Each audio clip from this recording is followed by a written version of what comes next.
আসসালামু আলাইকুম। সবাইকে জানাই আন্তরিক শুভেচ্ছা এবং ভালোবাসা। ঠিক ছাদে খাবার দেওয়া হচ্ছে।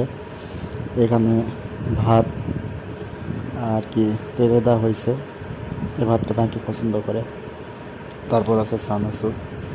চানাচুর পাখিদের প্রধান খাদ্য আর কি। এখানে একটা টব আছে। টব কেমন লাগতেছে আপনাদের একটু বলবেন কমেন্টে। যাক, চানাচুর ছিটিয়ে দেওয়া হচ্ছে আজকে।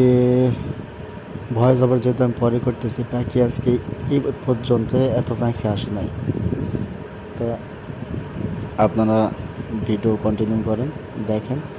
আর আমাকে যারা সাপোর্ট করতেছেন তাদেরকে অসংখ্য ধন্যবাদ। ভালো থাকবেন সবাই। আসসালামু আলাইকুম।